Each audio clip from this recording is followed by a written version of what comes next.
Welcome to the M1 Fitness Podcast. I'm your host, Marcus Sadu, and today we're going to be talking about sex, sexual function, and libido. So this is important stuff. Now, why do we have a sex drive to begin with?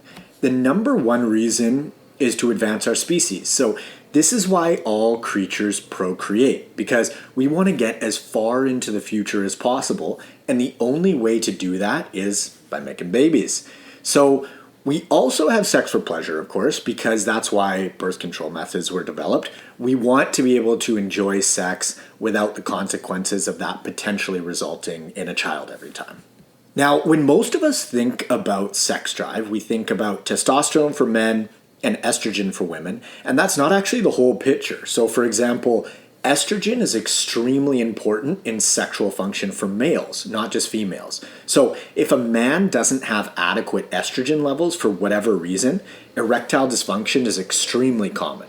So one real-world example of this is when some men use injectable testosterone or anabolic steroids. It's very common to use something called an aromatase inhibitor, because in this case, if too much testosterone is in the system, it can begin to convert to estrogen, and the enzyme that's responsible for that conversion is something called aromatase. For the case of a male, if you have too much estrogen in the system, it can result in problems such as gynecomastia, which is a fancy way of saying breast tissue development. So these folks take aromatase inhibitors quite often, but these drugs can essentially be too effective and lower estrogen too much, and that results in all sorts of issues, one big one being sexual function. Estrogen is responsible for a host of other things, bone health, joint health. It plays an important role in mood, and the list goes on. And in women, we all know estrogen is important for the reason I just mentioned, as well as sexual function, because it plays an important role in lubrication. So estrogen is crucial for both men and women when it comes to sex. And the same goes for testosterone. The primary difference is that the optimal amounts are going to differ between men and women. So men are going to have more testosterone and less estrogen, and women are going to have more estrogen and less testosterone. Now, we've all got our own sort of taste or preference when it comes to what we're sexually attracted to. So, for example, some people prefer darker features, dark hair, darker eyes, darker skin, and then some folks like lighter features, so lighter hair, lighter skin, lighter eyes. And obviously this is a sliding scale, and we also have personality traits that we're attracted to, and someone's general energy and or confidence or lack thereof. But the vast majority of us do seem to be attracted to a lot of the same things. So for example, we all seem to be naturally attracted to healthy looking skin and hair and nice teeth and fit people, so good body composition, things like posture. We're much more attracted to folks that stand up tall and seem confident. We like high energy. We much prefer people with a positive outlook versus a negative one. Essentially, what we're attracted to is a thriving human, or in other words, signs of a resilient and healthy individual. But why? Because all of these things are corollary signs to survival. Someone who is healthy, strong, confident, and generally positive is far more likely to thrive in the world than someone who is unhealthy, weak, lacks self-esteem, and has a negative attitude. From a purely evolutionary standpoint, remember, we want to advance our species. So if you had to partner up with someone and raise kids with them, are you going to choose the healthy person or the unhealthy person? It's a no-brainer, right? Now, it seems to be that we're actually genetically wired to be able to identify signs of a healthy organism. So like we talked about before, skin, teeth, hair, body comp, mental health, so attitude, even symmetry. We love symmetrical faces and bodies. So essentially balance from right to left as opposed to asymmetry. Now, what does what we're attracted to have to do with anything with boosting your libido? If you're listening to this episode, you're clearly interested in having sex, and all the same things that lead to a healthy libido will make it more likely for you to get laid.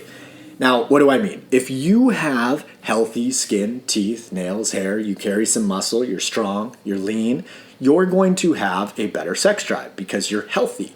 And you're also more likely to attract a partner or partners by being the person that's thriving. So not only will your sex drive be higher, you're going to have a better chance of exercising it. No pun intended there. Now, we touched on hormones before, but how do you balance your hormonal status? Here are the 4 things that you need to do.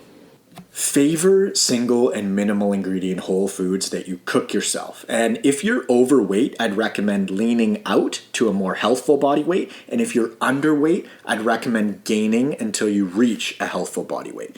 Being overweight and being underweight will impact libido and sexual function. So the overweight scenario is likely fairly straightforward because being overweight is a big stressor and it impacts things like heart rate, blood pressure, likelihood of disease, etc. But on the underweight side, from an evolutionary perspective, it actually signifies food shortage. Meaning, if you don't have food to feed yourself, you definitely don't have enough calories to feed an additional child. So from an evolutionary angle, it makes sense to shut down or at least suppress sex drive because the external conditions, calorie availability, aren't fit to feed another mouth. So when it comes to nutrition and libido, we don't want to be too thin, but we also don't want to be overweight. We want to be right in between there. That spot, that in-between spot is going to vary depending on the individual, but subjectively, how you look, feel, and perform will let you know. Meaning, you're going to feel great, you're going to be stoked on how you look, and you're going to be performing super well. So whether it's carrying out everyday tasks, hitting the gym, or going for a hike, you're going to be thriving. On the movement front, super important for overall health for so many reasons, but a couple ones that stand out when it comes to sexual function and libido specifically are blood pressure and heart rate. So for example, how do Viagra and Cialis work?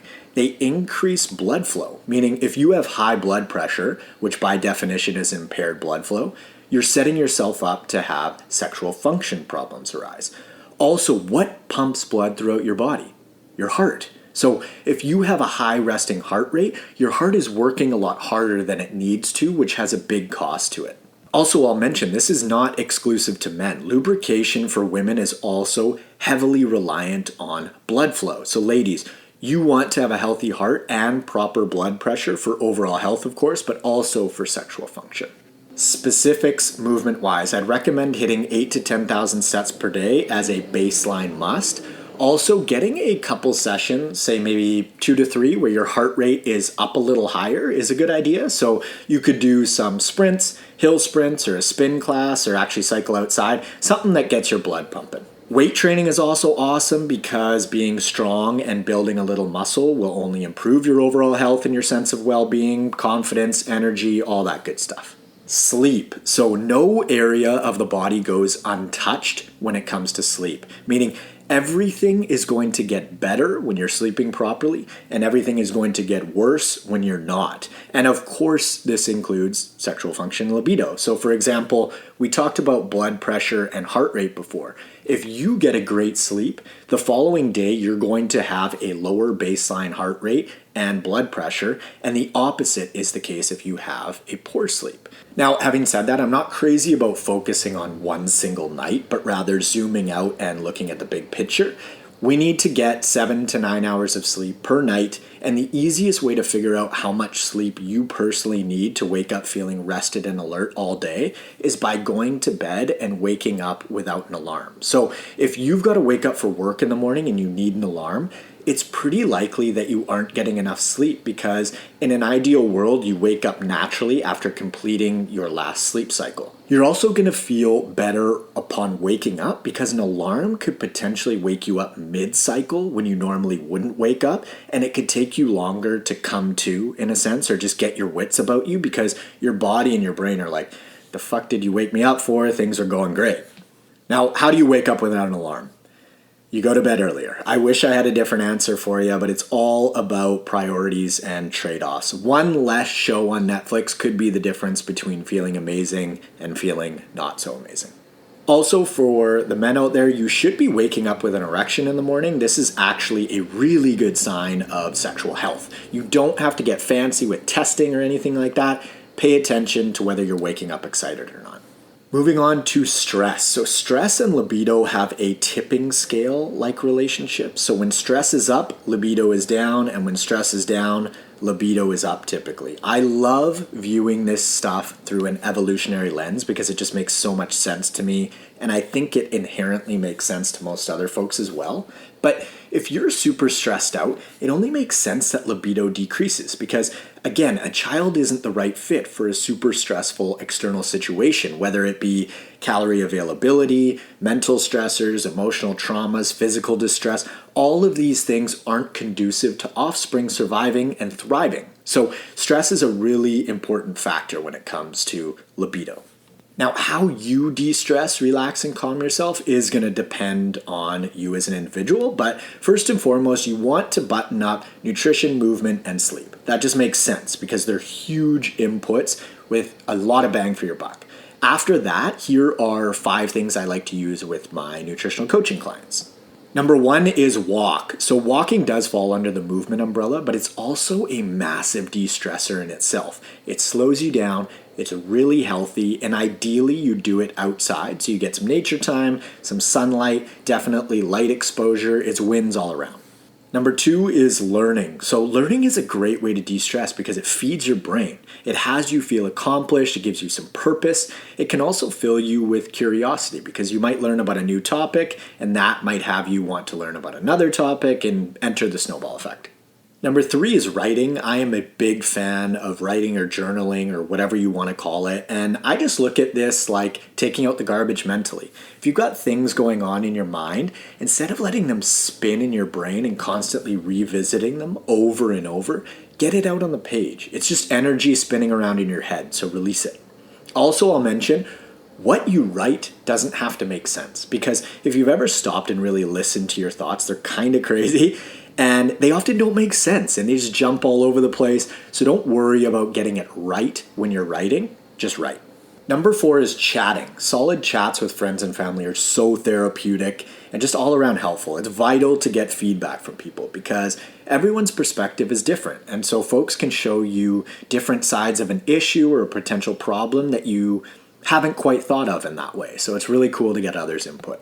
Number 5 is sex itself. I know we're talking about it, we're talking about sexual function, but having sex itself is an amazing way to de-stress, whether it be with another person or yourself. It is a really healthy behavior with literally 0 downsides. Everybody wins. Quick little note on porn. I personally don't watch porn and I haven't in years because I found it impacted my sex life in a negative way. Everybody's different and if it works for you, great, but I've just found the novelty of porn just to be too much, and I found that it just made my real life sexual experiences more enjoyable when I stopped watching it. Now, that is a personal anecdote that I've found to be helpful for myself, but to each their own, of course.